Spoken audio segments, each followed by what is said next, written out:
Call the January 7th, 2014 Longmont City Council meeting to order. This is a regular session. Could we please start with a roll call?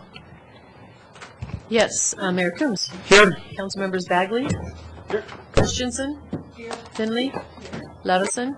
Here. Moore. Here. Santos. Here. Mayor Coombs, we have a quorum. Okay, let's stand for a pledge of allegiance.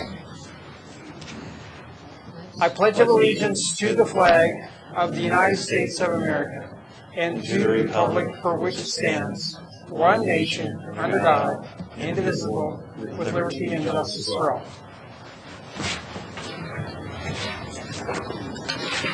Anyone wishing to speak at first call, public invited to be heard, will need to add his or her name to the list outside the council chambers. Only those on the list will be invited to speak at first call, public invited to be heard. Speakers who do not place their names on the list will have the opportunity to speak during the public hearing items this evening or at final call, public invited to be heard on any of the items at the end of the evening. So we need to have approval of the minutes. Can I have a motion? Councilmember Finley. Thank you, Mayor Coombs. I move to pass the minutes of the December 3rd meeting. Okay, that's been moved and seconded. Let's vote.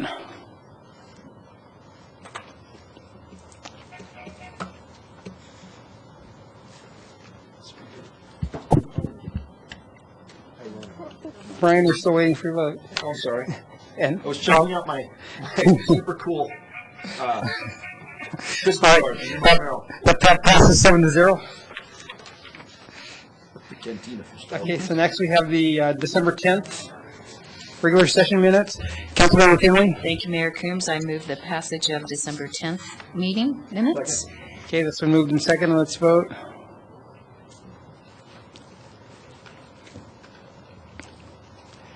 Okay, that passes 7-0. Councilmember Santos. Thank you, Mayor. On the minutes for the December 17th, I would be remiss on page 29, under council comments, Councilmember Bagley moved, seconded by Finley, to make Vicky Santos's chocolate cheesecake. That Vicky Santos's, I would be I'd be remiss if I didn't note that my wife's name is misspelled. Like you're going to get a fight on. No, I didn't vote for that due to conflict of interest. But just drop the E. Okay. So I don't know if anyone, I'm not going to, yes, please. So. All right. Councilmember Finley. Thank you, Mayor Coombs. I would move passage of the meeting minutes for December 17th with the correction of Vicky Santos's name. Second. All right. Let's vote.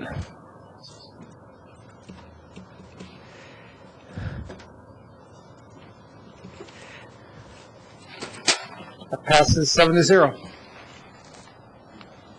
Valerie, are there any agenda revisions or submissions of documents?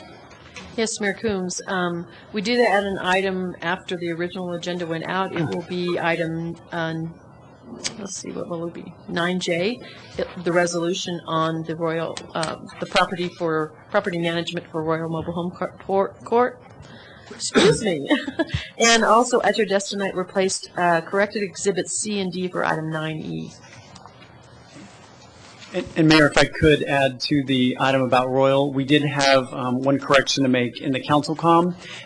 In the contract, if you saw the contract, it was correct with a flat fee of $650 a month. But in the council com, it notes that it's 7% of the income. We decided to agree to a flat fee of $650 a month. So that's a dollar amount change, about $2,000. Actually, it's total $3,600. Okay. Still under the $5,000.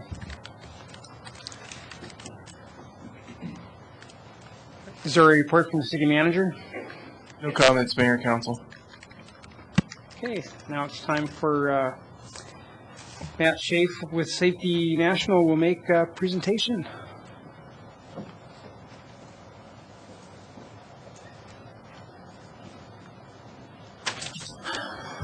Thank you. I'm Matthew Schaaf with a senior Business Development Manager at Safety National, and we're here today to honor Deb Darnafal with Safety National's 2013 Community All-Stars Award.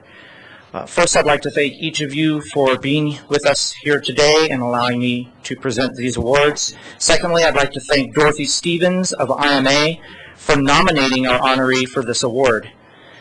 On September 12th, the city of Longmont sustained a 1,000-year flood event, destroying homes, businesses, schools, and the infrastructure of the city itself. Deb Darnafal went into action that very day as the city's risk manager, handling logistics for the initial emergency response. Her work, however, continued in the days and weeks following the flooding to coordinate and manage the Boulder County Disaster Recovery Center to provide a central location for flood victims of Longmont and neighboring counties. The center was a hub of important entities for victims, housing organizations such as the Red Cross, FEMA, public health, insurance agencies, and the state of Colorado. Thousands who were left homeless or stranded by the flood were given the opportunity to receive immediate assistance with housing, food, clothing, and support through the center. Additionally, Deb has continued working the past few months overseeing the city's own claims for damage with its insurance carriers.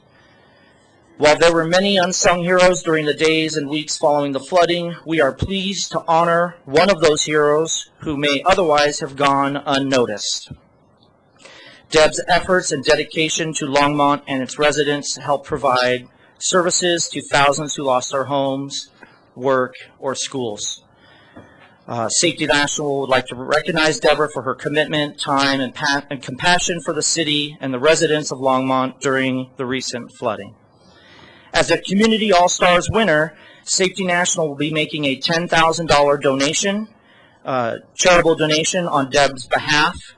Deb has chose to grant that donation to Longmont Community Foundation, St. Vrain Flooding Relief Fund, where 100% of the proceeds will go toward flood recovery relief efforts.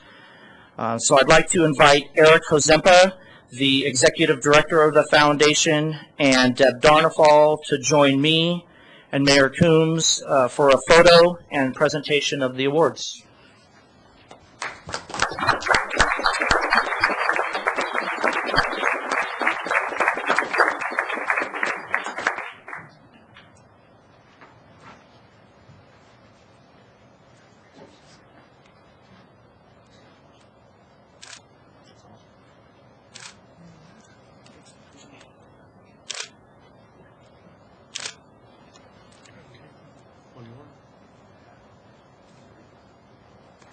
One more right here, one please. Thank you. Big smile, one more.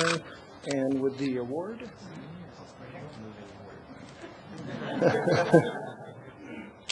Great, one more. Hey, just one picture with the award without the check, please, and then I will stop.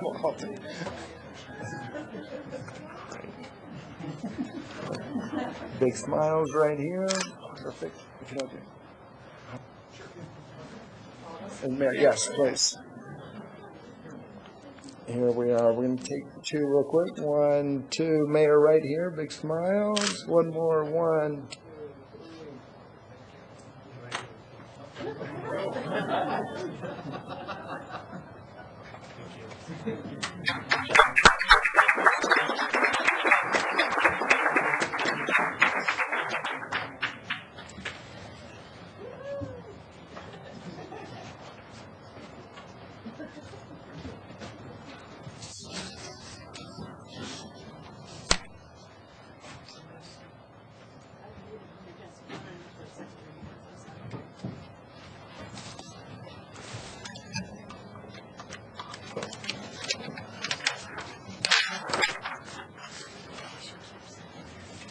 Okay, it's time for first call, public invited to be heard.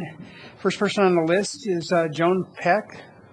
Please come down and state your name and address for the record.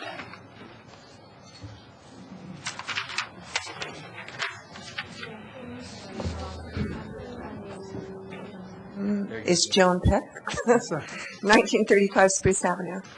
I'm here to ask you to vote no on the Synergy resolution to use County Road 26 to the Union 115D oil and gas well location. The intent of the Synergy Resources Corporation, as stated in the revocable permit and agreement, is to use this road to access this well. There are many issues with a revocable permit and agreement. In Section 5A of the same agreement, Synergy states that they will defer drilling and fracturing on the 3 bottom hole locations, which includes well 115D, until the Longmont Municipal Charter Article 16 is settled in court. If no action is going to be taken on this well 115D, then why do we need to grant Synergy access to this road if they're not going to take any action on that well until the lawsuit is settled? Section 7 of the same agreement states that this permit will be non-exclusive and that other oil and gas operators, including Top Drilling, may use this road to access their wells. Why would we consider a permit which allows an oil company to dictate how a county road should be used? In Section 5C of this agreement, the grantee, Synergy, shall implement groundwater quality testing and monitoring of Union Well 115D. If Top and other drilling operators are using this road, are we going to have agreements with all of them about monitoring their wells? Isn't the initial reason that the whole fracking issue came before City Council was because this and other wells were leaking, and all requests to have them tested and maintained were being denied both by KOGA and the drilling company? Surely we're not going to go down that road again, requesting and screaming at oil companies and KOGA to clean up their leaking wells. Why would we trust them to do it in this agreement when they didn't do it before?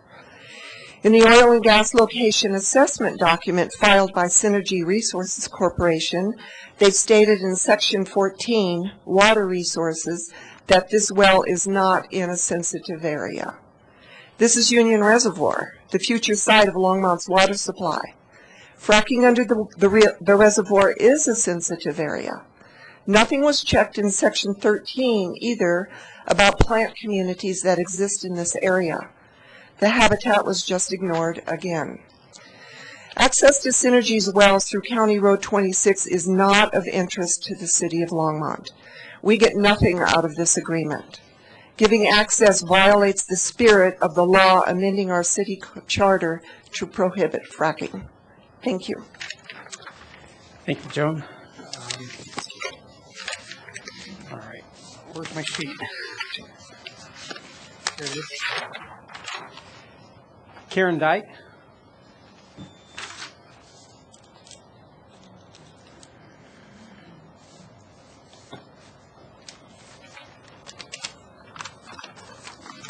Hello, I'm Karen Dyke. I live at 1412 Whitehall Drive, Unit B.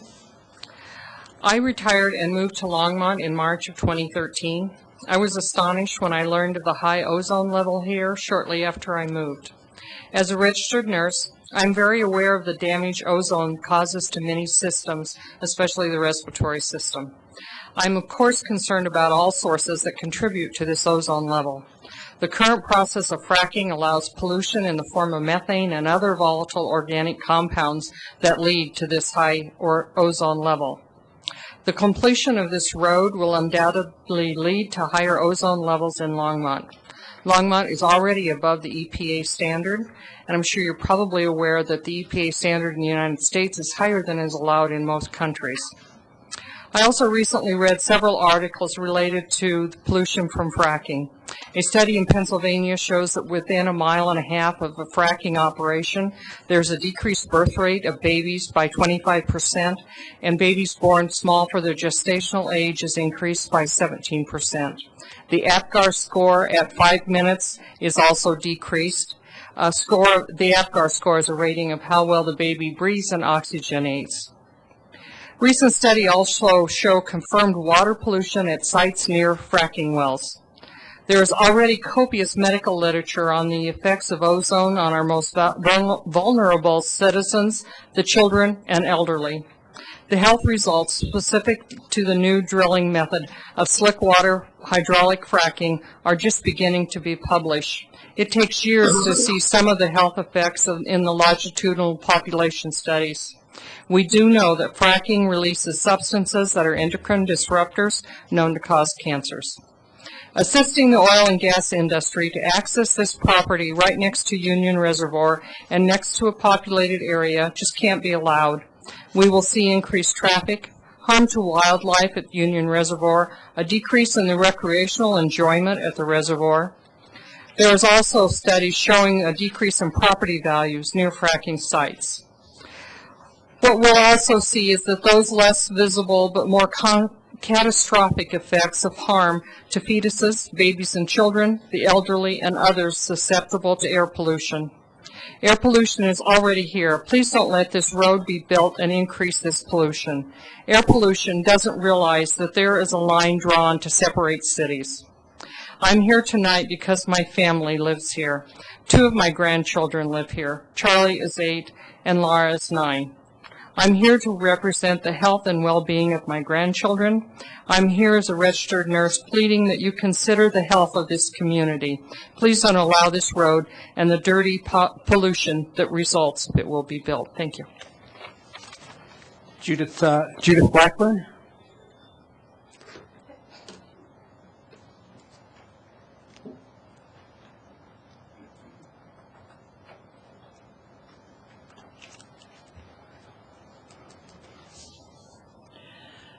Judith Blackburn, 3724 Oakwood Drive. Mayor and council members, Happy New Year. And it's good to see the new council members, Moore and Christensen. Welcome. We all come together tonight united in one purpose, and that is to defend Longmont's city charter, and in your case, to make policy that implements the intention and purposes of that charter, including its newest amendment banning fracking within city limits. An amendment which passed, need I remind you, by a 60% to 40% vote across party lines just a little over a year ago in Longmont. Needless to say, I'm also here tonight to request that you vote against any kind of access road that would facilitate drilling under Longmont land on the part of Synergy. Even though Craig Rasmussen, Synergy's vice president, has publicly said he intends to honor Longmont's ban, for now at least, and I do commend him for standing up to Firestone Mayor Chad Auer, who suggested he go ahead and challenge the ban. Nevertheless, I can't see any way to interpret the request that Longmont build him an access road other than that he is getting ready to drill under us, probably on the assumption that the ban will be overturned in court. I know building a road is not the same as issuing a permit, but let's not stand on technicalities at this point. Let's be strong in our intention to show voters that City Council intends to uphold the spirit of the Charter Amendment ban. Hold off on facilitating potential oil and gas development within or beneath Longmont by denying Synergy a public road to facilitate its operations. It seems ironic that almost 2 years ago now, it was the potential of drilling near Union Reservoir that first woke Longmont up to the need for a ban. How well I remember Chris Portuchek, whose young family thought they'd found their dream home out there near the reservoir, begging City Council not to let that area be fracked. Chris has moved on now, sacrificed for the cause, you might say. Yet now it is again the prospect of Union Reservoir drilling that is keeping us vigilant. Thank you. Kay Fissinger.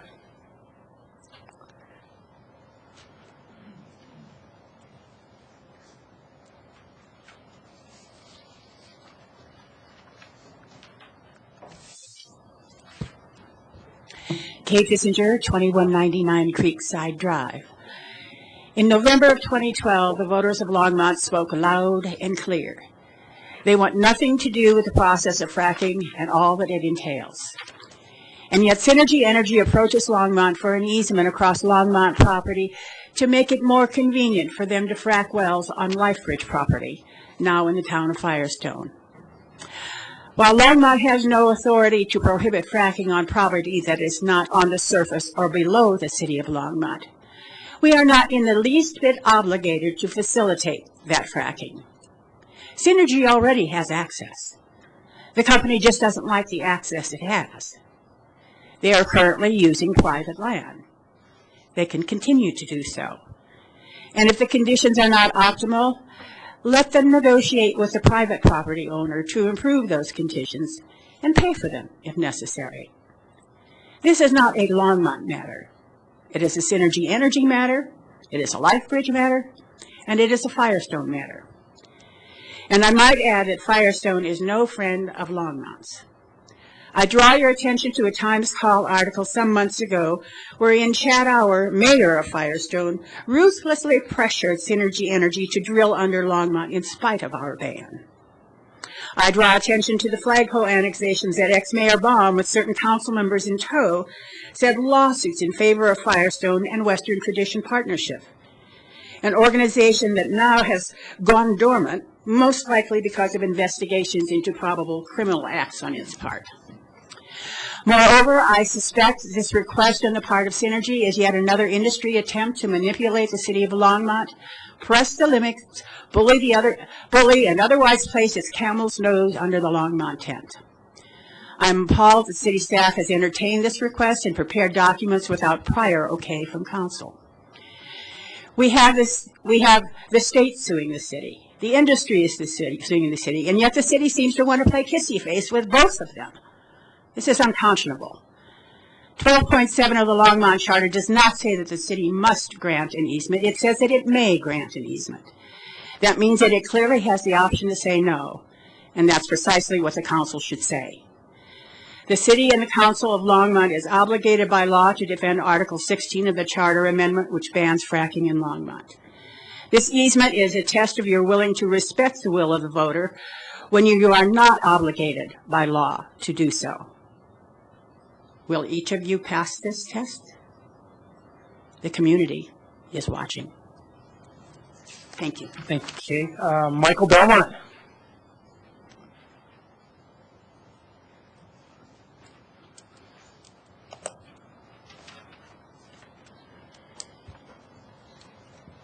Good evening, Mayor Coombs, council members. It is easy to consider Synergy's request, which on the surface appears a small thing and geographically removed from Longmont proper. But let us not forget. I hate to interrupt you for a second. Michael Belmont, 841 Tenacity Drive. Great, thank you.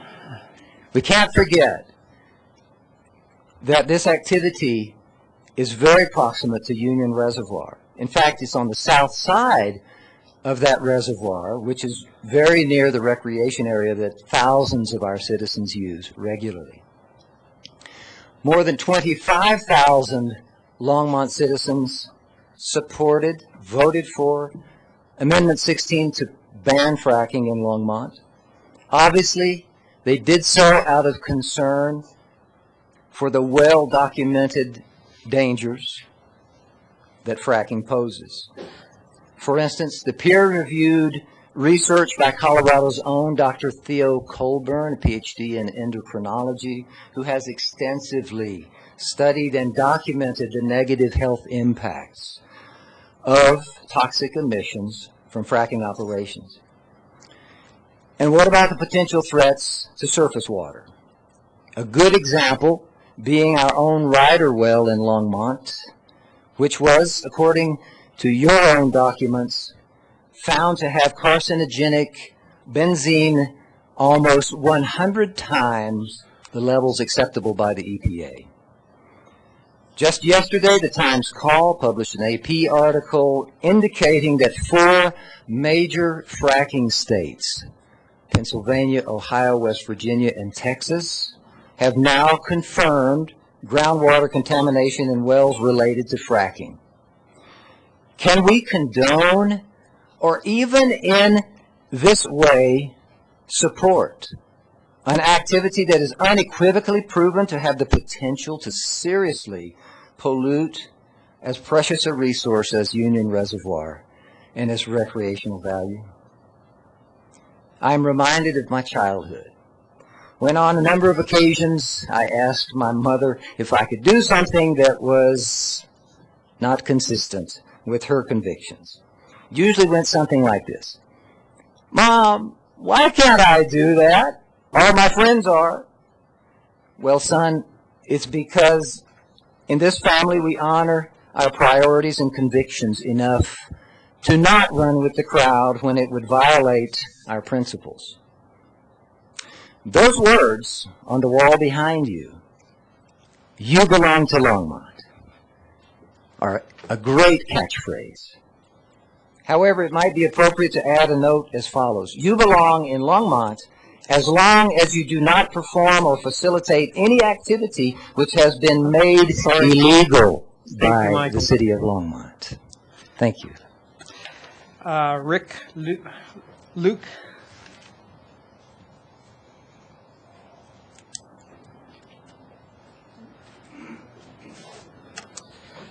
Good evening, Mayor and Council members. Rick Luke, 2330 Wedgwood Avenue, Apartment 10D in Longmont. As a member of the Museum Advisory Board and also on the Board of Directors for the Friends of the Longmont Museum, I'd like to say thank you for your continued support of the museum with their project to expand and add the auditorium. You do have an item on your agenda tonight for the accepting the IGA for the NEH grant. I'd like to encourage you to support that. I think that's a very important grant that validates our project as something that's very good. There are people outside of Longmont who think that this will be good for us. And so I just wanted to, again, thank you for your support. Thank you, Rick. Brian Reese.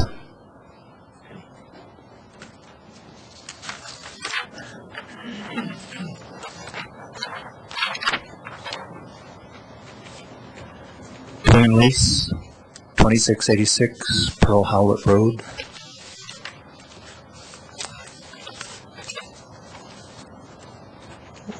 Why are we even bringing this up? The people have voted against it. It's known to be dangerous. It's around a sensitive area. What is it that motivates us? Oh, must be money. Money, somehow money. But what's in it for Longmont? What money is there in there at all? That's the only motivation I can think of. If you give it away, you do this for them, that's rolling over. I don't understand that at all. You're not playing on the Longmont team as far as I'm concerned. I live in the area, in that area where it's a very contentious area between Lifebridge, Firestone. I ask you, you're going to have to, people are going to ask you questions about this. And you're going to have to say, oh, this is why I thought. And one of those things is going to be about the money. It's not about money. It's about the health of the community. It's about the will of the community. You're supposed to represent the community. So I just, if you're going to do this, I mean, I haven't heard the oil and gas people giving their products away. You're thinking about giving them a non-revocable or a revocable permit on this or whatever it is. Giving it to them? Say what? Why not $250,000? $500,000? Use all of that money to protect the city against frivolous lawsuits by Koga and the oil and gas industry. At a minimum, I would say don't do it at all. But at a minimum, don't roll over. That's just not smart. Thank you. Thank you, Dwayne.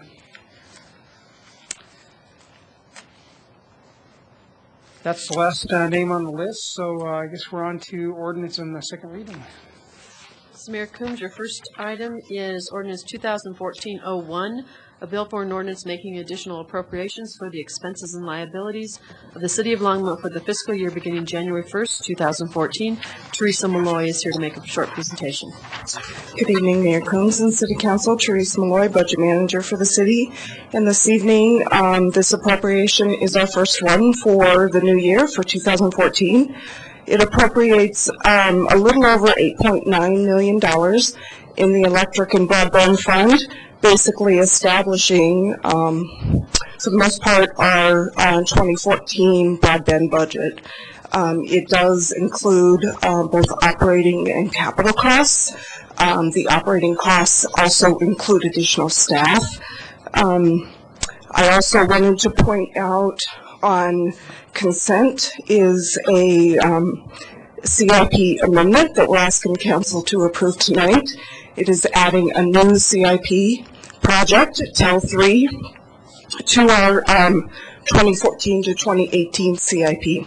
So I'm going to turn it over to Susan Weisskopf, and she's going to give you a few highlights.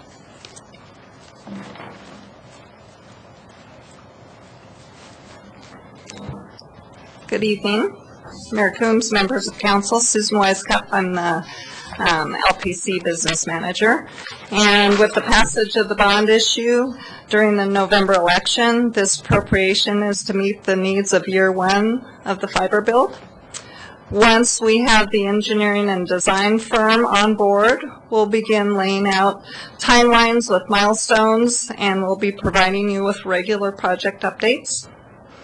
We will also be back here in February to present the bond ordinance. But for now, this appropriation is our best estimate for 2014. Plans and budgets will be continually refined as we move forward, and we do have a number of staff here if you have questions. Any questions from City Council? If not, I'll go ahead and open this up for... Okay, Councilmember Rosen. So do you, how soon will you have a plan developed for fiber to residences? And how do you, if you're closer, do you get it faster? So we are right now in the process of RFP evaluations for the engineering and design firm, and I believe the plan is to select by the end of January, and there would be contract negotiations that take place after then. But as soon as the design firm gets on board, they'll start putting together options. One of those, looking at a couple different things, and it'll depend on the firm and what they recommend, and then what staff accepts. But you can look at building out the whole city and moving it through, and then turning things on, or you can do it in phases. And so those haven't been fully evaluated, and we'll wait for the professional firms to give us some information on that. So do you think that they're going to rely on a process similar to blocks that wanted streetlights, where you had to get, a certain critical mass of people saying we want to consider that? That could be an option. That's kind of the Google neighborhoods thought. And again, it would be one option, and we'll let the professionals give us the pros and cons and go forward from that. Well, I have a lot of people banging on my door on my phone, calling me up and saying, how do I make this happen? Who do I need to talk to, and how many of my neighbors do I need to get on the list with a commitment that they want to get this fiber to their home? So people are really wanting this. So thanks for getting the work started. Certainly. Thank you, Susan. I don't see any other comments. Sometimes I kind of think of this a little bit like building an RTD where you dug from the center out and you try to get the most, revenues early on as you can. So I think the concept of fiber hoods kind of might make sense, but we'll just wait for the professionals to come out with their plan. Councilmember Santos. Thank you, Mayor. The only difference about RTD is that we'll get this a lot faster. Good point. Okay, I'm going to open this up to public hearing. Is there anyone from the audience like to speak at this time on this ordinance 2014-01? Seeing no one, I'll close the public hearing. Councilmember Finley. Thank you, Mayor Coombs. I'd like to move ordinance 2014-01. Second. Okay, it's been moved and seconded. Let's vote.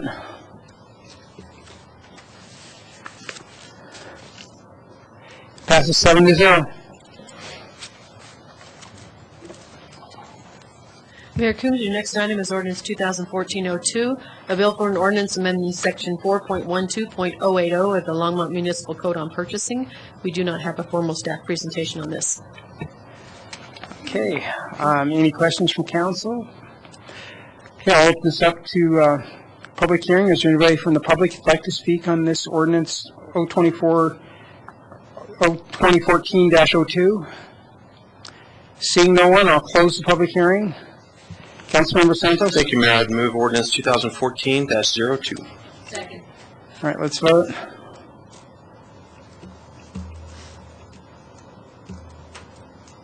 Passes 7-0. Next item is ordinance 2014-03, a bill for an ordinance amending section 3.04.885 of the Longmont Municipal Code, adopting amended and restated pension plans. And we do not have a formal staff presentation. Okay, any questions from council before I open this up to public hearing? Okay, I'll open ordinance 2014-03 to public hearing. Does anybody like to speak on this ordinance? Seeing no one, I'll close the public hearing. Councilmember Finley. Thank you, Mayor Coombs. I'd like to move ordinance 2014-03. Second. All right, it's been moved and seconded. Let's vote. Okay, that passes 7-0. Next, we have your consent agenda. Okay. Item 9A is Resolution 2014-01, supporting the application for a school play yard grant from the State Board of the Great Outdoors Colorado Trust Fund for the Athalter Park Playground Enhancement Project. Item 9B is Resolution 2014-02, approving an intergovernmental agreement between the city and the Organized Crime Drug Enforcement Task Forces Program for the use of the state and local overtime and authorized expense strategic initiative program. Item 9C is Resolution 2014-03, approving the Second Amendment to an agreement for a water tap outside city limits between the city and Phil M. Willis and Marcia A. Willis. Item 9D is Resolution 2014-04, approving intergovernmental agreement between the city and the United States of America for a National Endowment for the Humanities Grant. Item 9E is a resolution approving the revocable permit and agreement between the city and Synergy Resources Corporation for Synergy Road access to Union 11 5D site. Item 9F is a resolution 2014-06, approving services contract between the city and the Longmont Cable Trust. Item 9G is to approve 2014-2018 capital improvement program amendment. Item 9H is to approve the use of $25,000 from the City Council Contingency Fund to pay legal fees for cable franchise renewal. Item 9I is designate the bulletin boards outside the council chambers and the west entrance of the Civic Center as the official City Council agenda posting locations. And item 9J is Resolution 2014-07, authorizing the City of Longmont to enter into a property management agreement with Property Management Plus Realty, LLC. And staff would like to pull item 9E for a short presentation. Councilmember Levison. Thank you, Mayor. I would like to pull F for correction, I, and, hold on. Oh, okay, that's it. F and I. And we're already pulling E for staff presentation, correct? Mm-hmm. Yes. Thank you. Councilmember Okay. Councilmember Christensen. I'd like to pull item 9E because I don't think we know enough about it. Yeah, it's already in code. Oh, Like that. I Yep. misunderstood, sorry. Councilmember Larson. Yes, I'd like to move the consent agenda minus E, F, and I. Second. Okay, it's been moved and seconded. Let's vote. Okay, that passes 7-0. Okay, item 9E is the resolution regarding the Synergy Resources Corporation revocable permit, and Dale Rademacher will make this presentation.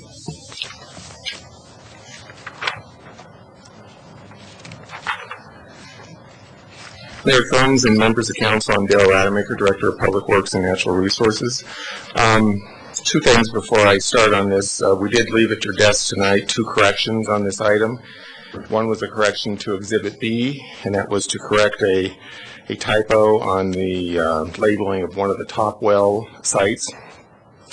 And I'm going to go over that in my presentation with you. And then the other was on Exhibit C, and that was to include the actual Form 2A that has been approved by the Colorado Oil and Gas Conservation Commission on earlier this year, on May 19th of 2013. And in particular, it's page 5 of that Form 2A, which is referenced in the agreement between the city and Synergy, where it spells out Longmont's LGD comments. Again, that's on page 5. It's the last page of that section, of that Form 2A. So City Council, what we have tonight is a request from Synergy to receive a access permit. So another clarification is we're not granting an easement, we're granting a revocable permit, again, according to the terms and conditions of the permit. And it is in order to provide access from County Road 26 down to the well sites that are, I need to use the mouse. I need to go back. Can you back me up? So it's the well sites. The top low are in this area here. The COGCC has permitted and approved a total of 10 wells at that site, and that's what's shown on Form 2A. The reason these 3 particular wells are shown on Exhibit B is they are the 3 directional wells that have bottom hole locations within the City of Longmont city limits. And this agreement, as well as our LGD comments, call for those wells to not be drilled, those 3 wells, because of the fact that they would have a bottom hole location and include fracking beneath the city. And so this exhibit here essentially shows where it's a 60-foot permit access road, and it's about 470 feet long. It will go. It's the pink item on the map there. It's also consistent with our LGD comment number 2, which said that the proposed access should be coming off of Road 26. And I'm going to talk a little bit about why that would make some sense. This exhibit is also a part of the particular agreement. And it shows that as part of this access agreement that Synergy is agreeing to access the site from the east. And so what that means is that there's minimal impact on City of Longmont roadways. I personally believe that's a good thing for us to not have all that truck traffic and everything coming down County Line Road and in through the city. So the key elements of the agreement. One is that it clearly provides access across city-owned property, and this is property that the city has purchased with the Water Utility Fund for the eventual enlargement of Union Reservoir. Synergy agrees to comply with all the comments that Longmont put forth in the COGA permitting process. And I think what's important to know there is that contractually in this agreement, they're agreeing to comply with those comments without any exception to the ones that we put forth when they were making the application. Those include complying with Article 16 of our charter, minimizing traffic impacts by accessing from the east. They will also install a groundwater monitoring and testing protocol that's approved by the city. That's about $10,000 per well site. As you council, you probably recall, the COGCC rules do not require that level of scrutiny with regards to water quality monitoring. They also agree to implement stormwater management plan that will protect flows into the reservoir. One thing I do want to note, because there's been some concern expressed. I can get back out of that. Yeah, I just want to back up.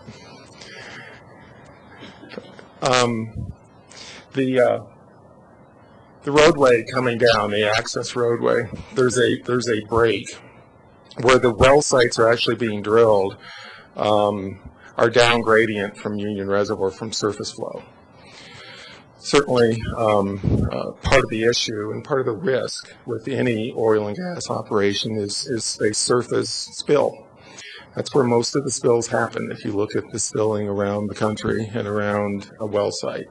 And that's usually the result of human error or facility failure of some nature. So I think it's important to note that they are down gradient from the surface flow. The water will flow to the south at that point. So now I'm going to goof myself up yet again. Okay, I'm going to get that out of my hand. Sorry about this, guys.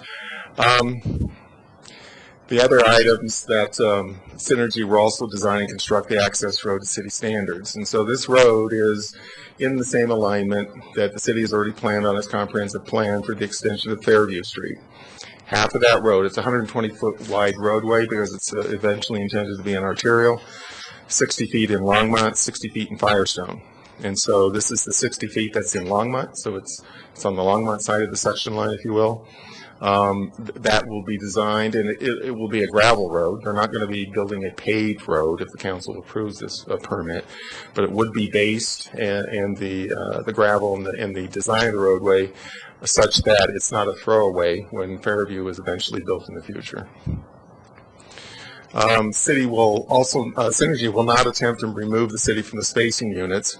Part of the discussion was if there's no development or fracking allowed in the city, maybe the city should be taken out of the spacing unit, if you will. And what a spacing unit is it's the unit that the Oil and Gas Conservation Commission determines for each well. Most of these wells are in 320-acre spacing units. And in this particular spacing unit where these wells are being drilled, the city does own mineral interests under the Petrox property that we own. Union Reservoir Company also owns interests because a portion of the reservoir is in that same spacing unit. Synergy has agreed that they will fence the access road in order to keep it separate from the mobile airplane, electric airplane club operation that's going on out there. I did get advice from the Natural Resources staff that this roadway and the traffic on it will not interfere with the use and enjoyment. And Councilmember Levison, I know you asked me that question. I wanted to answer that directly, so you're aware of that. Synergy will also provide dust mitigation on that portion of Weld County 26, as they head east. They will access, again, as I mentioned earlier, from the east, avoiding the impacts to County Line Road and the intersection at 119 and County Line Road. And this is a non-exclusive permit that allows the city and others to use it. And council may recall in the master contract and the operator agreement that you entered into with Top Operating, this access road is on the same alignment as council you have approved as part of that agreement for the Cooster drill site, which is on city property, if and when that would ever happen. So part of staff's intent was to make sure that these things weren't duplicating and that they were aligned. Some of the benefits back to the city is that, again, Synergy agrees to commit to comply with the city's LGD comments, that they will fund and install the groundwater monitoring and testing program. It limits impacts on city roads. It limits the impact to productive ag land and the irrigation of city property resulting from the temporary access road. Councilmember Levison, you asked me to put the road access on there. I didn't do that, but I can go back and essentially show you where it is. If I can back up here. Back up. There we go. Clear back. Okay, on this drawing I can show you on here. So the temporary access that's been constructed is coming off of Road 26 at about this point. I don't know if you can see that arrow, but it comes down along this area here, generally down through here to the point, to the well site. And what this is doing is, this line right here is an irrigation ditch. This is all the city's property here that's shown in pink, and this land all irrigates from this ditch towards the reservoir. And so essentially what you have on a temporary basis anyway is you have a roadway cutting through between the ditch and the field that you're trying to irrigate. So the old farmer in me says, you got to do something. You either got to get a whole other ditch in there or something else in order to irrigate the city's property. So, and the land that you're going on, and again, this is sort of the farmer in me, it's prime agricultural land. The land that we're proposing that the access road on is dry land. It's above the ditch. It's not irrigated. It has not been used for cropping in the past, which is why we have the airplane club located on that particular parcel. So I don't know if that answers your question with regards to location, but that's generally where it is. The other thing is we believe it avoids impacts in the Union Reservoir Recreation entrance, which is to the west of here. If you come off of County Line Road, the main entrance into the recreation area is to the west. They will design and construct the extension of Fairview Street, again, that initial basing of the roadway. And finally, that this permit is consistent with and aligns with the city's agreement with TOP that also would provide in the future access to the Cooster well site. So if you have any questions, I also do have a slide that shows all 10 of the wells. If I can show you that. This is essentially what this is. There are 6 horizontal wells being proposed from the Union site and 4 directional wells. 3 of those directional wells, which I showed on Exhibit B, are the ones that they are holding back on drilling. And actually, I'm not sure if they're proposing any directional. So they're not proposing to do any of the directional wells at this time. I think all they're proceeding on is the horizontal wells.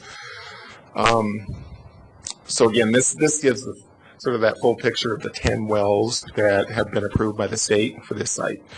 Only 3 of those 10 wells have bottom hole locations underneath the city. So with that, if council has any questions, I will try to field those.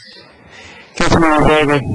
Thank you, Mayor Coombs. I don't know about you guys, but I get a warm, fuzzy feeling getting back on topic. It's beautiful to see the oil and gas topic pop up again. I guess my question is, these particular wells, just out of curiosity, do we know how far they are away from residential houses, schools, etc.? What's the nearest populated building? Mayor Combs and Councilmember Bagley, if I can go back again. The best exhibit is probably this one here. So you can see that there are residences here. This is a county subdivision. I believe I don't believe. I know the distance is more than 750 feet from these residences. But again, part of the issue here, I guess, that I do want to point out, I haven't measured this distance, guys, so I don't know that. And part of the reason I haven't done that is that these wells are being drilled in Firestone, not in Longmont. And so the setback requirement is not a Longmont requirement that Synergy would need to meet. They need to meet the state requirement. Other question is, so I understand it correctly that there will be no fracking in Longmont. Correct. That is part, as I read, it stated, the grantee should not use hydraulic fracturing within the city limits from any well accessed by this road. Correct. Okay, just making sure. My next question is that Larry French's property? Is that the French property there, or is that the one to the south? If I can find another exhibit here, if I'm lucky, let's see. One of these I thought was further back. Okay, so the French parcel is more north. It's up in this area. Okay. It's off of Road 28 and Road 5. All right, and then where is the boat club, the Union Boat Club? The Union Sailing Club is located roughly in this area right here. Okay. And so that's a good question, Councilmember or Mayor Pro Tem Bagley. The Sailing Club access point is over here. Okay. And the access I was referring to for the Union Reservoir is the main entrance to the reservoir itself. And last question, what are the legal consequences if we actually say no? I should probably defer that to the attorney. Yeah, let them earn some money for once. Come on. Mayor and Mayor Pro Tem Bagley, it's hard to speculate. We're not sure what Synergy would do if we said no. Certainly, we are engaged in litigation, as everybody knows, with the state and the CO and COGA over our fracking ban and our regs. It would be up to Synergy to take measures that they deem necessary. What could they do? Currently, they have a Firestone special use permit and a COGCC permit to develop these wells. And so they could move forward with developing those wells, and Longmont would be forced into a situation of having to evaluate how we want to react to that. Are there any expectations on the part of Synergy? They've agreed not to go the final, my understanding is they agreed not to go the final 150 feet to bottom, so the bottom hole of the well is not in city limits, right? As I understand, Mayor Combs and Councilmember Bagley, they're holding back on the fracking on the horizontal wells back so that the fracking doesn't occur underneath the city. And you might be able to clarify that, but that's what I understand. Were there any explicit or implicit agreements given by staff? I'm just curious. Were there expectations? Is Synergy? I guess what I'm saying is, are there expectations? Did they agree to not do that in exchange for anything? Mayor Pro Tem Bagley, they agreed. We put those comments forth back in early this year as part of our LGD comments that they would comply with the city's charter to not frack. And in this contract, in this agreement, they are contractually agreeing to comply with those LGD comments. And so, I think their decision is when, Mr. Rasmussen is here tonight. If you want to ask him that directly, you could maybe ask him that. But I speculate on why they are choosing not to do it. Maybe they don't want a lawsuit. I don't know. I'm just curious if I'm just asking. I'm just wondering if there were expectations set. That's it. Just wondering. I know. Okay. All right. That's it. Councilmember Moore? Thank you, Mayor. So Dale, I guess my question really is about, actually I have two questions. First one is, if we deny this, if we do not approve this resolution, they will still have access to the well site. Is that correct? Correct. They will have it via the temporary access coming in off of 26. The second question is about the irrigation you mentioned. Since the irrigated land would be between Longmont property and the road, is there any significant amount of property there that would not be irrigated? Let me go over that. So this is where the temporary road is coming down. It comes down right now around this area here, and it's just outside of the city property, or city limits, I should say, and city property, and comes down to the well site. So this field all irrigates from east to west from this ditch, which is this line here. So essentially, you're cutting off access to irrigate most of the Petrox property unless you install an additional ditch or additional way to get water to it. So by building that access road, And since the land had already been under irrigation in the past, wouldn't those irrigation rights continue, and wouldn't they have to accommodate that? What agreement they, and again, this land that's outside of the city ownership is privately owned. I do not know what agreement they arrived at with that property owner. If it was Dale Rademacher's farm, first, I wouldn't want you coming right across the field. I would want you to take a more direct route to get to your well. And secondly, yeah, we would have worked out how we're going to continue to irrigate, but it's not so much a legal issue. If a farmer wants to be angry or ugly, he'll just start running water over to the roadway, which we've done. So it's not. I'm not saying that's a recommended practice, but the reality is, if that temporary road becomes a permanent road, let's say council decides this isn't in the interest, then there has to be some sort of irrigation structure constructed so as to be able to irrigate. And it can be done. It's not that it's impossible. But that's really not a city issue at that point. It's only a city issue is if the owner above hasn't agreed to it and hasn't made a provision for that land to be irrigated below us. The city then at our own cost or something, we could probably go out and get our own ditch right at the city property line. But it's all one field right now. And so what you're going to be doing is breaking up a field to do that. And the tenant farmer, I think it's the same tenant farmer, obviously, that farms our portion of the land and farms the private property. So you got one farmer out there probably trying to figure out how to make it work. Okay, thank you. Councilmember Santos. Thank you, Mayor. In this, you said the benefits to the agreement is consistent and aligns with the city's agreement with TOP operating. So this, with the master agreement. Correct. So this does align, and I'll repeat that, it aligns with the master agreement we have with TOP. Correct. It's the same access route that's approved in the master contract for the Cooster well site, which is right down in this area on city property. So that this access was going to be built. All I can say is council had approved it prior to the charter amendment. Mm-hmm. And how much? So we're not building this road; they're building Correct. it.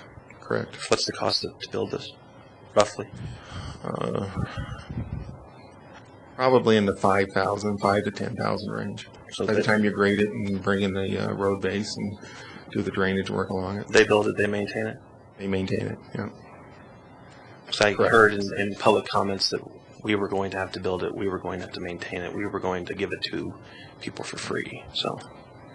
Thank you. Okay. Thank you. Councilmember Levison.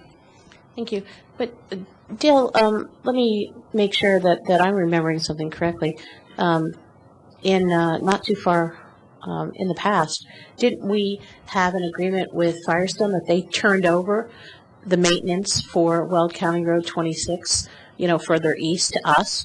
And so when we're looking at, dollars and cents, since we've accepted the maintenance of that, actually we're going to bear a higher cost of maintaining Weld County Road 26 because we're going to keep shooting all the heavy stuff that way. And, if Firestone still had, the maintenance of that, it might be a different question. However, we're going to be paying more maintenance with all those heavy trucks along Weld County Road 26.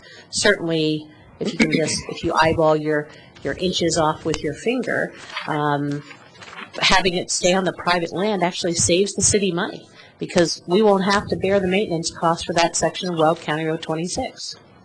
And Councilmember Levison, just to refresh everybody's memory, on Weld County Road 26, the issue at hand was this portion of 26 going from about this point out to County Road 5. And when we were in the litigation with Firestone, there was sort of dueling annexations of Road 26. At the end of the day, the portion of Road 26 from County Road 5, which, if I can get this to work, from this point, County Road, that's County Road 3. From that point down to about this point near the reservoir is unannexed and under the maintenance responsibilities of Weld County. This portion coming around the south end of the reservoir is annexed to the city and is maintained by the city as a gravel road. And that consists of us going out and blading that road a couple of times a year. That would continue probably either way. I would assume your concern could be that there could be additional maintenance that's incurred, and I think that would be something I would talk with Synergy about if that were to occur. Well, I guess that the unknown here is perhaps that when we're looking at, the transportation impact analysis, it seems that we have, a promise in one hand that's part of our general comments, and then Synergy, has a certain offer to not challenge and violate our Article 16 of the Charter, but we don't have yet the transportation impact analysis. And so, our decision point here is we don't really have all the information. So Mayor Combs and Councilmember Levis, we discussed that with the engineering group, and the conclusion we came to is that it was a short stretch of gravel road, and not dissimilar to the amendment that we just made with TOP. It was our consensus that the primarily when you're looking at impact analysis, you're looking at that if it were more into the city. In other words, on a paved road. County Line Road was really the big issue that we are trying to not get a lot of heavy truck traffic and stuff on if we can avoid it. The cost and the analysis by agreeing that all traffic goes east. That's the essence of a traffic analysis, to say that is where all the impact is going, and it is heading east out of the city. Well, so in other words, we maybe didn't do a formal engineering analysis, but on its face, it accomplishes the same. Right. Well, and I'm just trying to figure out that if we can, if by not allowing another entity to build a piece of road, we're going to be paying some increased maintenance costs along a big portion of what we're responsible for Weld County 26. It's kind of a question for me. And there is another thing to consider, is that, again, in this agreement that we're proposing, is that they agree that the traffic will go east. Even if they use the temporary road, there's no agreement on their part that they cannot turn and head west back into County Line Road.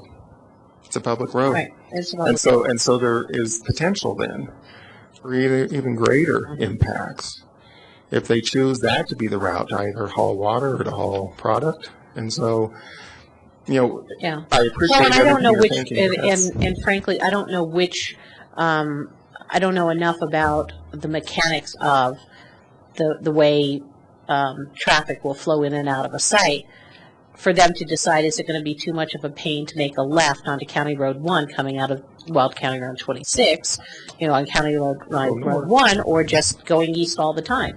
I mean, it may just be the preferred option, and there's not really the risk to say that they're going to make that big hairpin turn and go on a rough gravel road and go around, because there's a lot of traffic out there in the summertime. I've also witnessed quite high speeds, even though Weld County Road 26 is pretty rough. There have been some amazing speeds I've seen people out there do. And to me, that's also a little bit of a concern. So my question is, I got an email today about increased traffic on Highway 119, but the traffic on 119, wouldn't it be the same whether they're coming across public land or whether we do this access? I don't see that there Am I missing something on how it affect the traffic on 119? Mayor Combs, I think you're correct. Longmont's ability to influence and impact traffic beyond our corporate limits is limited. And when you're on a state highway, State Highway 119, that traffic is going to occur irrespective of what you do. I think by trying to direct all this traffic out towards the east, though, it could very well go to Weld County Road 5 and head north to Highway 66. You might see some balancing of the load of traffic. But again, those are outside of our city limits.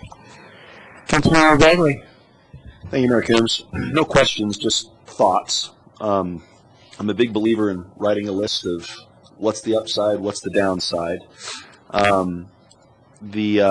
Contrary to popular belief, I'm not anti-oil and gas. But at the same time, there are certain individuals and organizations in that industry that we have a very tense relationship because I can't stand them. They know it. They hate me, et cetera, et cetera. But anyway, by way of segue, I was in Mexico over the holidays, brought home a puppy. And yes, I did. Brought home a puppy, little stray Mexican mutt. It's awesome. His name's Dusty.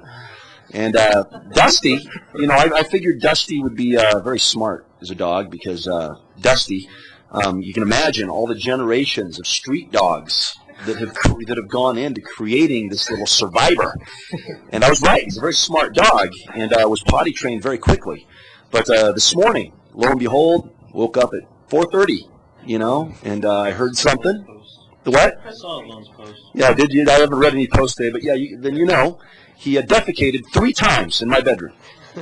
And I was upset, and Jordan woke up, and he comes wandering out, and he throw the dog out and say, "Go outside." And Jordan, of course, said, "That's mean. It's cold outside." And my boy and I had the opportunity to talk about the upsides and downsides of defecating where you live. And I look at that analogy kind of like fracking and heavy industry. It's necessary, it's going to happen, but don't do it in my bedroom, And so the downsides of saying no to the road, okay?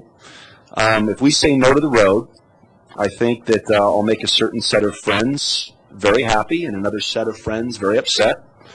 I think that we're going to see drilling there anyway, regardless of what happens. So this particular battle is one where I think, regardless of what we're going to do, we're not going to have an impact on the overall battle of fracking within the city of Longmont city limits.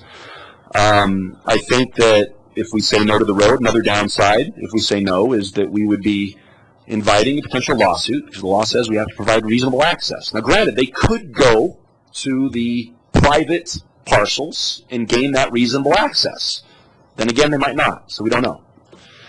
I understand that another downside is there's a spirit of the law that we're violating. I understand that argument.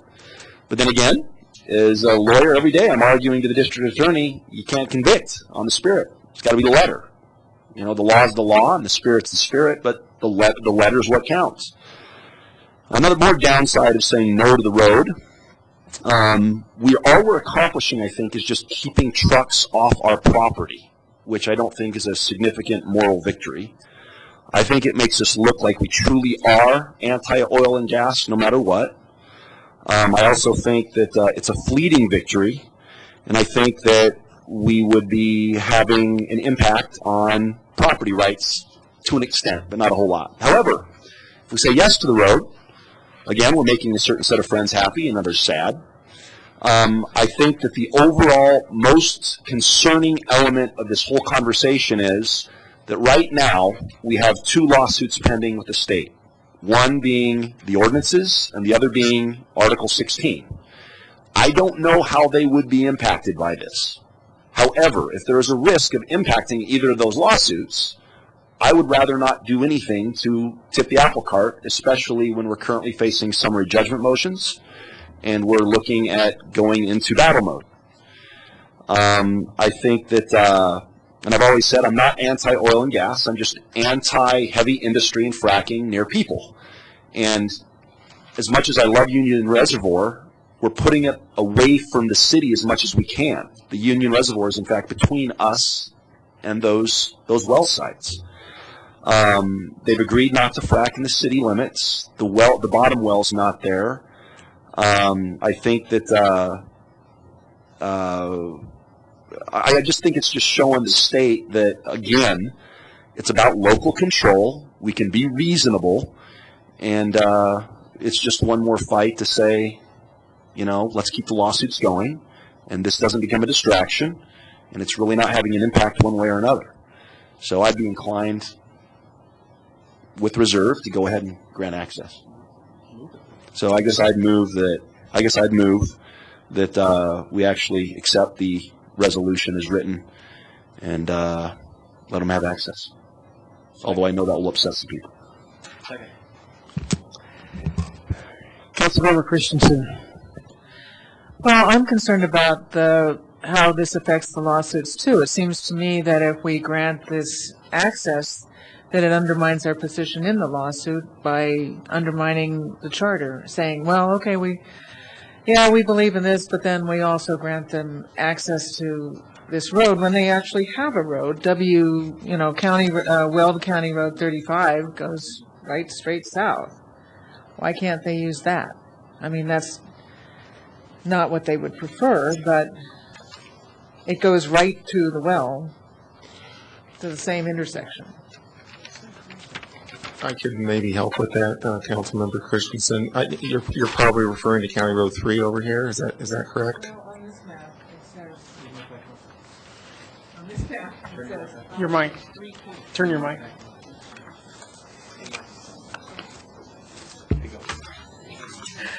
Okay, on this map it says Weld County Road 3.5.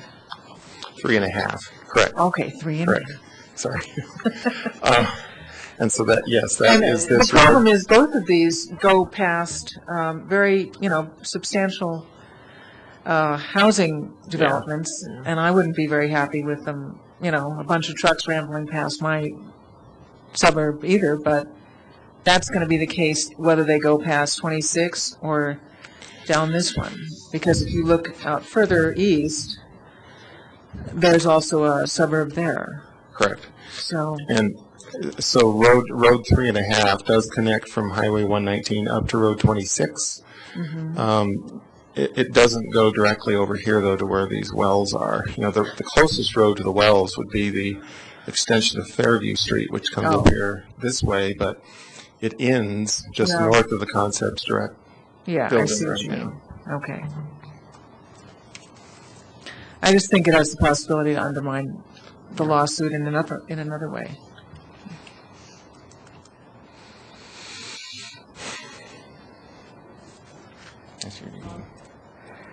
Kind of conflicted too about this. It seems like we're in a position of the lesser of two evils. I mean, obviously, whether we do this road or don't do the road, we're still going to drill and frack the well. It's a really hard. So it's not going to stop it. It might be making a statement that we're standing up for our charter amendment, which I think is important because 60% of people voted that way. But the reality is too that would probably split the traffic and lessen the impact if some of the trucks went north or south up to 66. It's a 3-month period that it takes to frack those wells. Is that correct? I got a signal that yes, in that ballpark. Okay. Yeah. And we're not violating good charter. Okay, good point. Councilmember Lawson. Thank you, Mayor. I have a question on the process. If all of these comments were being made, April 25th of 2013, how come there's a decision the council makes about agreeing to the access, but that's already part of the comments? Shouldn't we have been doing this like March last year? Mayor Combs and Councilmember Levison, the process of going through the COGCC to get an application and get it approved doesn't necessarily translate into drilling in any particular time frame. And so the time frame on granting and meeting the LGD comments are normally tied to when well drilling and well completion commences. And so I think it's, we certainly could have done this kind of work in any sort of time frame, but there's hundreds of applications out there that many times take months to years to go to production.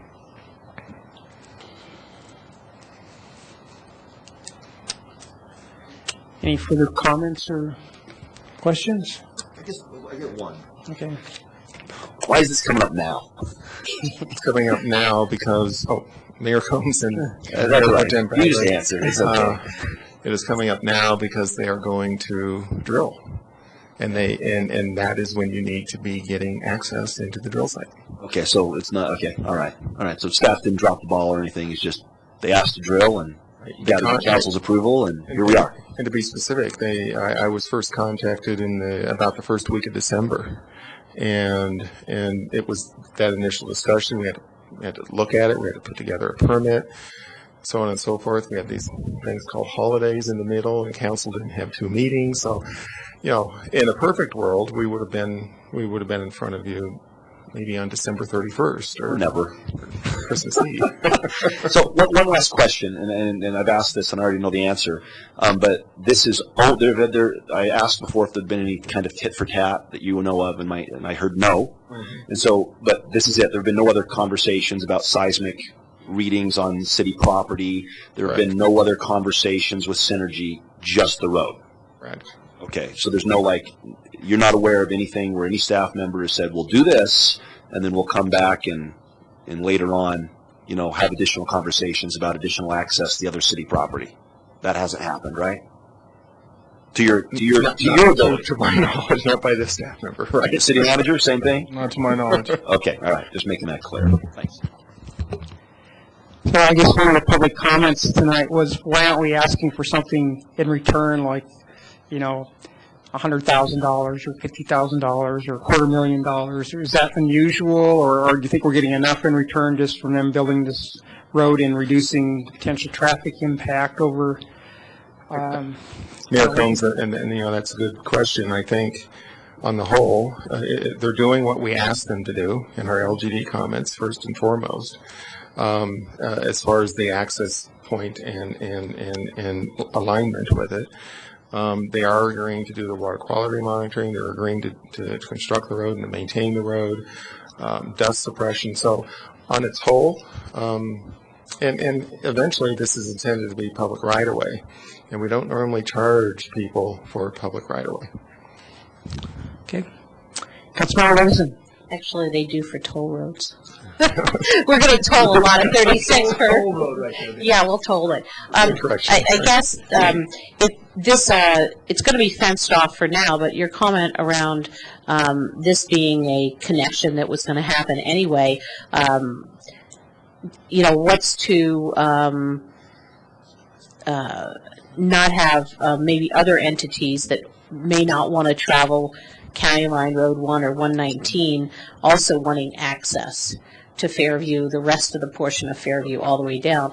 And what's our maintenance issue with Fairview? Mayor Combs and Councilmember Levison, a couple of things on Fairview. It's currently, it ends right down here now at the Concepts Direct building just to the north of it. As you go north, there is no road, and then there's a railroad. And so there's no way to cross that until there's a railroad connection built. And then secondly, Synergy is required to gate this access. So we won't have random public driving up and down the roadway.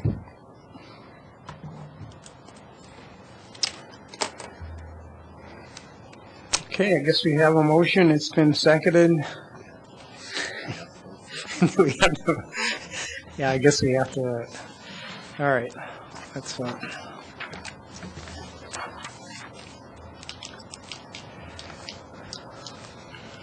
All right, passes 4-3 with council members Moore, Levison, and Christensen dissenting. Thank you. That was a toughie. Mayor Coombs, your next item is Resolution 2014-06, which is the Longmont Cable Trust Services Contract. And I believe Regal Leo is here to address questions.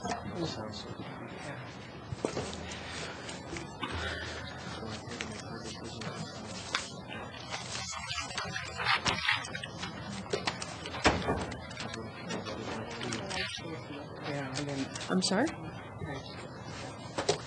I'm not going to run again. I know it.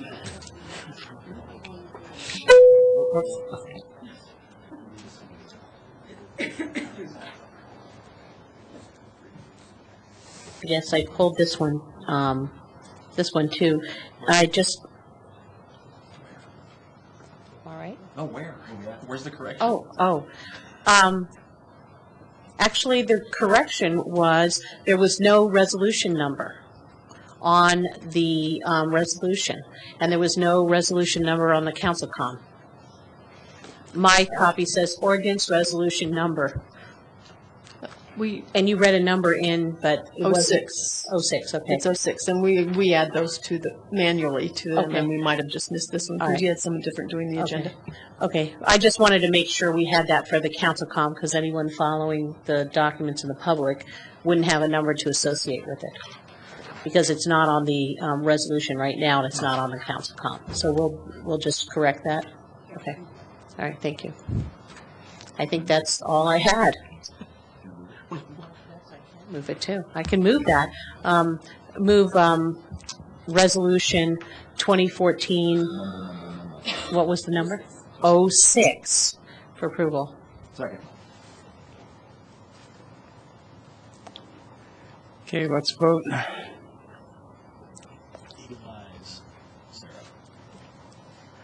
Passes 7-0.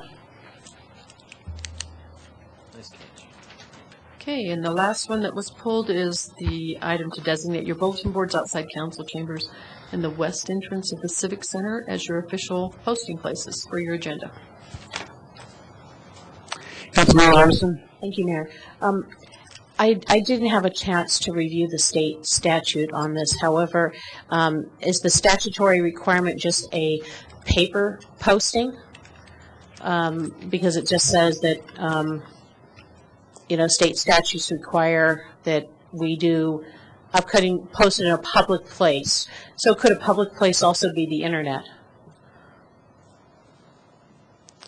And could we add that as a additional? Because I'm just understanding that a lot of people under 40 do not know, nor would this be the big communicating vehicle for people that are internet savvy to know where our public meetings are posted. And my suggestion would be that we also add that we have a direct link to the council agenda on, the first page that pulls up on the city's website. Because I know we have, all those information pieces about other public meetings. And then this is really the digital age, and I think we're going to lose a lot of people when we don't really designate the public place being in virtual space as well as 3D space. So my suggestion is that we add that the agenda would also be posted with a direct link to the agenda on the first page of the city website. So anybody pulling it up doesn't have to do 3 clicks to get the agenda. That's my motion. Councilmember Santos. Thank you. Sandy, when is the new website going to launch? Mayor Coombs, members of council, they are in the process of designing interior pages at this point, so the anticipated launch is end of March, early April. Okay, thanks. So, Mayor Coombs and Councilmember Levison, I would defer to Eugene, who I think is looking up what it actually says now. I'm not sure that it matters. We can certainly add that if you want to There is a link off the city's main page right now to the agenda. It will continue. It doesn't go a direct link, but we can certainly modify that with the new website. Councilmember Levison. Thank you, Mayor. I just put it in a form of a motion in case we wanted to have formal discussion around it. I just think that looking at the fact that we're trying to do as much as we can through the internet and being as transparent, it really, people are not going to haul themselves down to look at, you know, a couple of posting places in the center of Longmont, but it's much more accessible and transparent to just add, you know, maybe as part of a banner, just to have that added. That's all I'm asking, is to give people that are more digital savvy meet their needs better. Can I just add one piece, Mayor Coons? Sandy Cedar, Assistant City Manager. One thing that we will have on our new homepage is that we will have a calendar of events in one corner that basically lists everything happening. So right on that front page will be the council meeting. One click will link right to the agenda through Sire. So I mean, I think we're trying to make sure that those things are much more prominent in the new webpage for sure. All of those things are posted there currently, but you're right that they're not a one-click type of thing, which they will be based on a calendar in the new web design. Councilmember Levison. I just bring it up because this is the one time of year we have an opportunity to comment. So that's really my desire and the purpose of the motion. Mayor? Go ahead, Gene. Mayor and Councilmember Levison, so I'm looking at the open meetings law, and it provides, in addition to any other means of full and timely notice, local public bodies shall be deemed to have given full and timely notice of the meeting is posted in a designated public place within the boundaries of the local public body, no less than 24 hours prior to the holding of the meeting. The public place or places for posting such notice shall be designated annually at the local public body's first regular meeting of each calendar year. So given the vintage of the open meetings law, I think they did not contemplate using the internet as a place of posting. As a matter of advice, I would say to meet the minimum requirements of the open meetings law, and if the city chooses to do more, then great for us. But if you designate it as a official posting place, then you just create another obligation of the city, which who knows what happens if our website goes down. Other things can happen, which could throw us out of compliance. Councilmember Levison. However, it could also throw us out of compliance if the tape fails on the inside of the window. I mean, really. It's actually a bulletin board with... But still, I mean, if something happens and, you know, it happens to fall off, something, you know, it's, so I'm just saying it's not, I think it just might make us look a little more forward thinking to, you know, look at physical space maybe in a different context too. And certainly any changes to the agenda should be posted online, because I mean, it's useless to people in a practical sense if we want to change the agenda and we only post it in a physical space. And if we happen to forget to do that, which on occasion we have, at least the internet part backs us up too to be additional redundancy, which is much quicker for staff. So anyway. Councilmember Santos. Thank you, Mayor. Well, I didn't hear a second. And not to belabor this and actually bring it to some seriousness, I've looked at the city of Erie, well, the town of Erie, and the city of Fort Collins, just briefly online. None of them have their agendas. So I guess what I would suggest, Councilmember Levison, is contacting our state legislators and see if they would add this to their, potentially, to run a bill.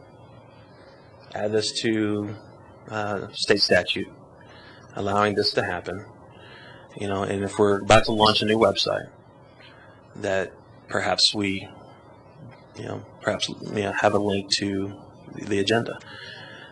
To worry about whether tape fails or push pins fail, is not realistic. But not only do we have a local paper that covers us very well in our every movement sometimes, sometimes a little too well, but I have found the clerk's office to update the website very quickly, whether we have an agenda revision, quickly and very responsibly. So I didn't hear a second to that motion, and I'm sorry it fails. Councilmember Bagley. I would move, if you don't mind, consent agenda 9I, that we designate the bulletin boards outside the council chambers in the west entrance of the Civic Center as the official city council agenda posting location, and encourage strongly staff to use reasonable efforts to make sure that the methods of posting do not fail. And that's my motion. Second. Okay, let's vote.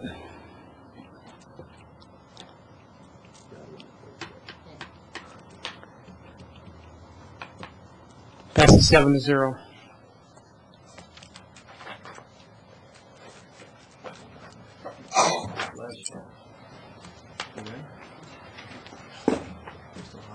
Here comes, that's the last item on your agenda, other than your closing items.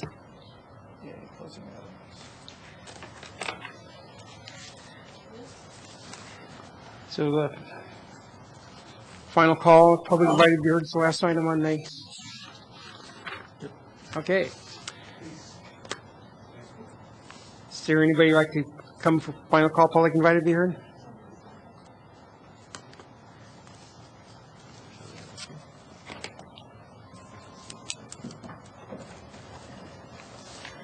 Thank you, Mr. Mayor, members of City Council.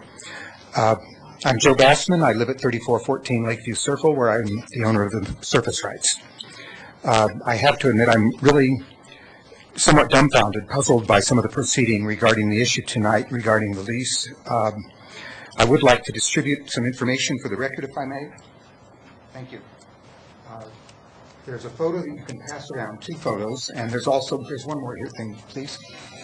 That's a copy for everyone to keep, if they choose. I know the issue is over, but nonetheless, I have to say that I'm somewhat bewildered about this conversation. The 2 photos that I'm passing around are of the site in question that my wife and I visited today. There's obviously drilling going on. There's obviously a phenomenal amount of equipment currently located on the site. One of the photographs has red flags across the access in the front, and that's in the vicinity of where this access road will be going. The other road appears to be the access which is currently in use, which is right off of Highway or of County Road 26. In other words, these wells are not about to be built. They're currently being built. They're currently being built without the access that we've just granted. I don't know why the access, and still wasn't answered to me tonight, why that access that they're currently using is not adequate, unless perhaps it's not legal. I don't know. There's also the question that comes up on the map that I handed out. By the way, I'll put these photos on the rear desk if anyone wants to look at them. On this map, which was a handout, it's also showing maybe the location of these wells is downhill from the lake, from the reservoir. Nonetheless, the wells are located 720 feet from the reservoir, not 900 feet, as the Form 2A suggests they are. I'm going to skip this for a moment. There's one more thing I really must say quickly. If you look in your packet, you see that you do have a copy of Form 2A. On the front page of that form, there's a question which says, is the surface owner also the mineral owner? And that is checkmarked with a yes. So I really don't understand if the surface owner owns the minerals, and as far as I can understand, it wasn't explicit in any of the information that was given to council. It seems to me that this land is owned by one owner, and it's abutted on sides that do have access.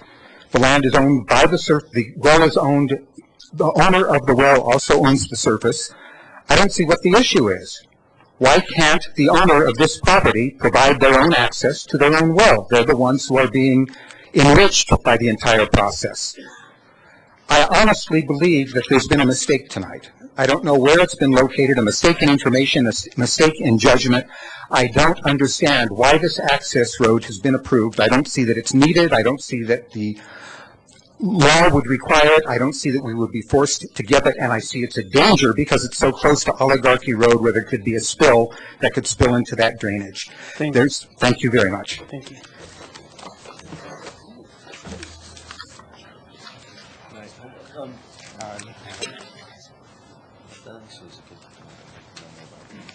Do I just start? Do I have to push a button? Yeah. Go ahead, Shelley. Do I do anything? I'm Shelley Bassman, and I'm a citizen and resident of Longmont, 3414 Lakeview Circle. Yes, Joe and I went out to the site today. We walked along the railroad tracks. And there are ditches much closer than Synergy has alleged in their Form 2A. County Road 26 is adjacent to the reservoir.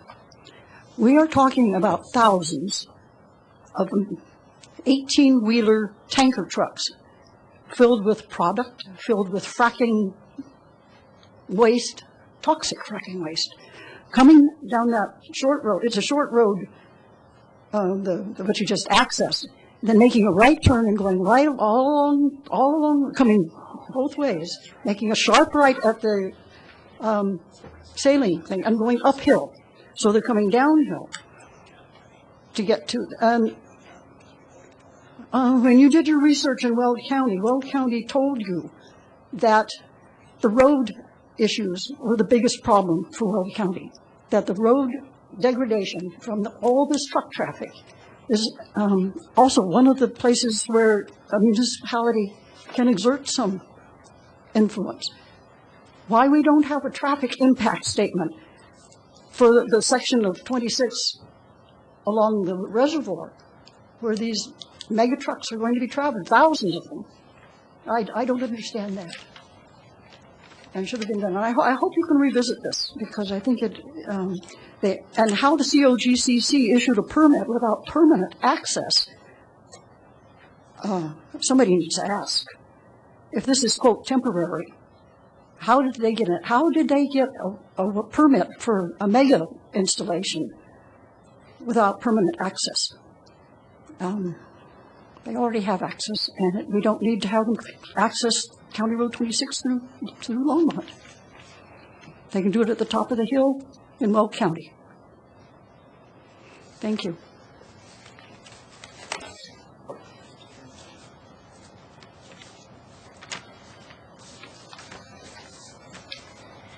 She turned it off. I can turn back on.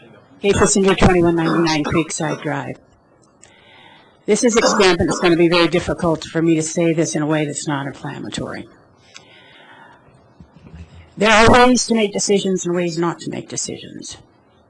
And very frequently what happens is somebody decides, well, this is something I really want to do, and then they work backwards to find the logic for it or the evidence for it. I believe that that has taken place in Longmont tonight, in the bowels of our organization. I would suggest that some who have a particular interest in transparent government begin to question conflicts of interest at the staff level. There are people who are employed by the city of Longmont who make sizable sums of money, or their families do, off of drilling and fracking for oil and gas. I'm very, very concerned that these people are in a position to influence city council and influence the way information and what information is being presented to you. You have made your vote tonight. It will be recorded, not just in the areas that the city records it, but it will be noticed, and you will be held accountable in a public forum. Four of you have strongly disappointed 25,000 people tonight. And you've done so because you are pro-oil and gas. And it tells me that if you had had an option not to defend the charter amendment, you would have not defended it. Thank you.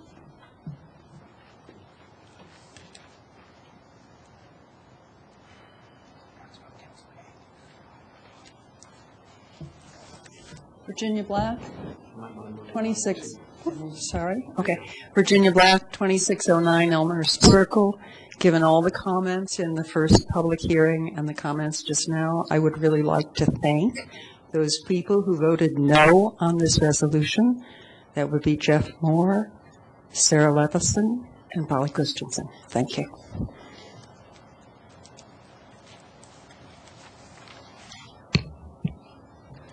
Any other people who would like to come and talk that public invited to be heard? I guess I'll close public invited to be heard.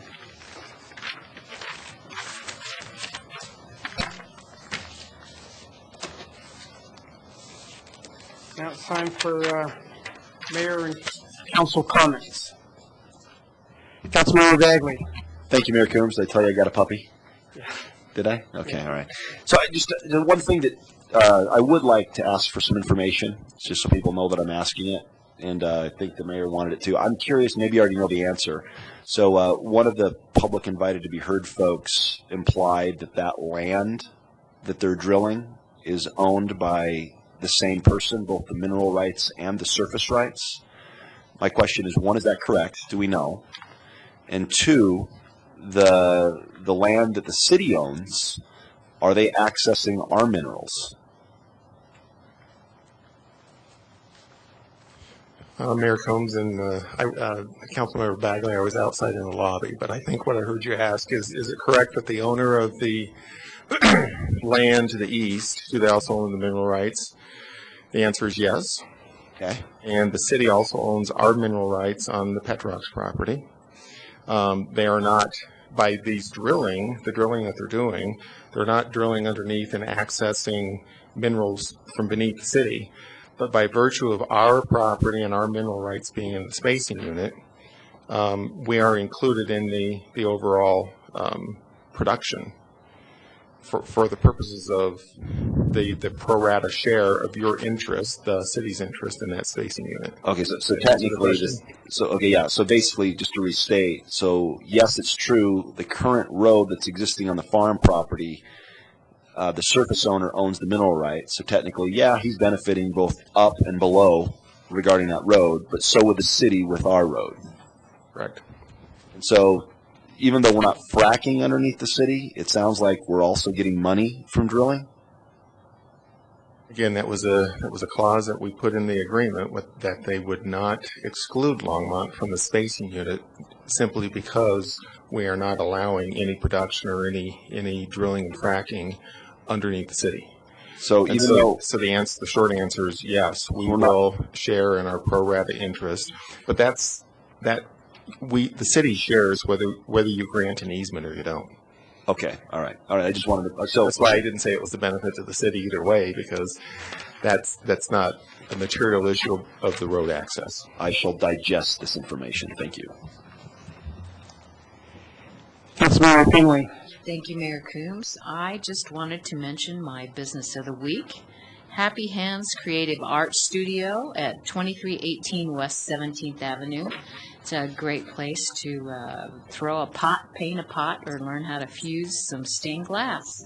So next time you need something to do, go to Happy Hands Creative Art Studio.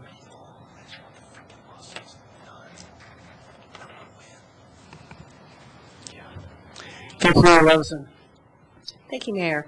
I just want to take an opportunity to wish everyone a happy 2014 and hope that everybody had a good time with family and friends on their various travels over the holiday period. Also want to highlight is next week our open forum. It is our open forum next week, and so we are going to throw the Trinitron to the wind and caution to the wind and welcome everyone. to not to be able to have for one time a year a magical moment with the city council where you can ask us things and we can actually respond. We can all let our hair down a little bit and toss the formalities away of having the podium and that particular structure of our meeting. So I really want to welcome everyone, large and small, to come down next week and let us know what's on your mind and allow us to dialogue with you and give us some of your ideas for making the city better and what we can do to improve in 2014. Just let us know what you're doing to improve the city. And I look forward to a very productive evening, and happy 2014 to everybody.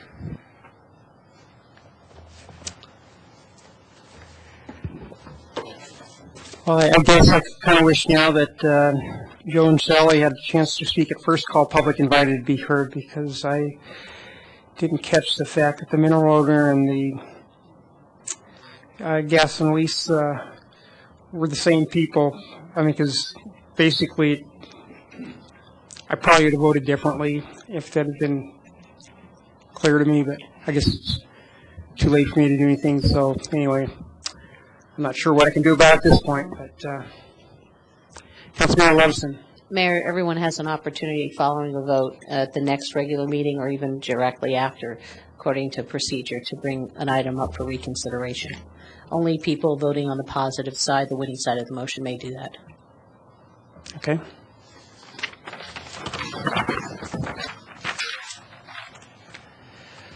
Any other comments? I guess seeing none, City Manager, do you have any additional remarks? Do have a couple. One, I wanted to let council know that we have reached an agreement with the Times Call and their parent company, Prairie Mountain, on the archives, and we will be bringing that item to the council in the near future. So I just want to let you all know. I know that was something we talked about before. And then Regal Liao is going to give you all a brief update on what we're going to do in terms of providing public information related to the flood recovery process. Good evening, Council and Mayor. My name is Rigo Leal. I'm the city's public information officer, and Harold has asked me to update the council very quickly on the overall strategy that we're using to keep people informed about the flood recovery efforts. So the way I see it, there are four basic components to our strategy. The first component is the interactive GIS map that's currently online. It's been there for a while, shortly after the flood recovery began. So what that site does is people are able to go to that site, click on the little icons on the map, and each icon has information associated with each project area. So it can identify the area, the project cost, the project completion date. We are also creating little video clips, 30-second, 1-minute video clips for some of those areas as well, so people can look at and hear what is happening in any particular damaged area. So to me, that's component one. Component two is our signage program. We are creating signs that will have a similar look, a branded look, that will tout the recovery efforts. So these signs will go in very prominent locations around the city in those areas that have flood damage, so that people can be updated about what's coming. I think Councilmember Finley brought up a couple weeks ago what's going on with Sunset Bridge, and there's one example of where we'll put a sign or two, maybe on either side, to answer that very question, so people going by can see that with a sign, and also use the web information that will be posted there as well. So if they want to dig in even deeper, they're able to go to the website and be able to do that. So that project is underway. We hope to get signs up very soon. The third component, as I see it, is a revamp of the current flood pages that we have. So immediately after we got out of the EOC, we threw a bunch of information up on our flood recovery page, and now it's time to freshen that up. It's a natural evolution, I think, from the emergency mode we were in for quite a while into the more of the recovery mode. So you'll see a complete revamp of those pages before the end of the month, and also have direct links to that GIS map that I just referred to, and a more direct information just overall in terms of recovery People who've been affected negatively can go there as well and get more information about how to access the things they need right now. And then the fourth component, I think, is our use of video. And if you'll recall the video that Dale helped us with a few months back, we've gotten, I think, 6,000 views on that particular video. It was the tour that he gave basically from Button Rock down into the city, and the word we get via social media is what a great help that was for people to actually see what we're up against in the city, and some of the terms that people have used have been eye-opening and shocking, and thank you very much, because that really has opened the doors, so to speak, to what the damage is out there. So those are the four components. If there are other questions you may have, I'm happy to answer them, but that's how we're progressing at this point. Any questions? Okay, Councilmember Christensen. I just wanted to thank you very much, because I think I've been feeding people, telling people to go to that website, because I think it's very informative, especially when they actually see the damage and see that tour of Button Rock. They see it is eye-opening and shocking, and it helps all the people that we've been hearing from about when are we going to get Sunset Bridge back, which I'm right up from Sunset Bridge too, so I sympathize, but it has to be done in a timely way, and I think your information plan is really very helpful to people, so thank you. Thank you, Rigo. Thank you. City Attorney, any comments? No comments, Mayor. Okay, this meeting's adjourned.